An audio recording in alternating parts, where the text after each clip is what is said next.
മാവിലെല്ലാം മാങ്ങ നിറഞ്ഞു നിൽക്കുന്ന കാലമല്ലേ. ഒരു മാങ്ങ ചമ്മന്തി കഴിക്കാൻ ആഗ്രഹം. ഞാൻ വേഗം മുറ്റത്തിറങ്ങി കുറച്ച് കല്ലെടുത്ത് മാങ്ങയിലേക്ക് എറിഞ്ഞു. ഇതാ വരുന്നു നമ്മുടെ മാങ്ങ.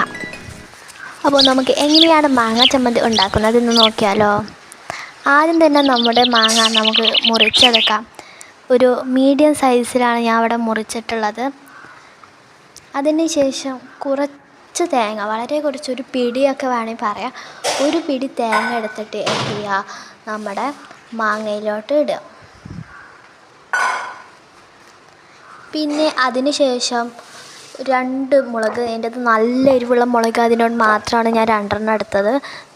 ഇപ്പോൾ നല്ല എരിവില്ലാത്ത മുളകാണെങ്കിൽ 3 എടുക്കുക, അതും ഹാഫാക്കി ഇടുക.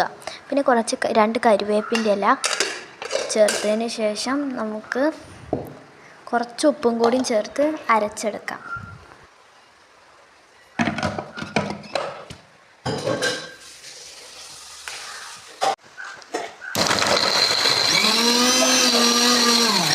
നമ്മുടെ ചമ്മന്തി ഒരു പാത്രത്തിലേക്ക് മാറ്റിയതിന് ശേഷം കുറച്ച് ഉപ്പും കുറച്ച് കുരുമുളക് പൊടിയും വിതറി കൊടുക്കാം.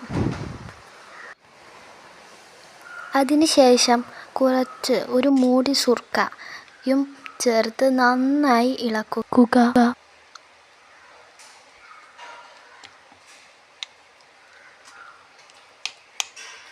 ഈ ചമ്മന്തി മഴയും കണ്ട് തിന്നാൻ അടിപൊളിയാണ്, വേറെ ലെവൽ ടേസ്റ്റ് തന്നെയാണ്. പിന്നെ നമുക്ക് ഈ ചമ്മന്തി ചോറിൻ്റെ കൂടെയും ഒക്കെ നമുക്കിത് കഴിക്കാം, അടിപൊളി ടേസ്റ്റാണ്. അപ്പോൾ നിങ്ങൾക്ക് ഈ റെസിപ്പി ഇഷ്ടമായി എന്ന് കരുതുന്നു. ഇഷ്ടമായാൽ ലൈക്ക് ചെയ്യാൻ, ഷെയർ ചെയ്യാൻ, സബ്സ്ക്രൈബ് ചെയ്യാൻ മറക്കരുത്. അപ്പോൾ അടുത്ത വീഡിയോയുമായി കാണുന്നവരേക്കും bye bye. Let's meet on another video.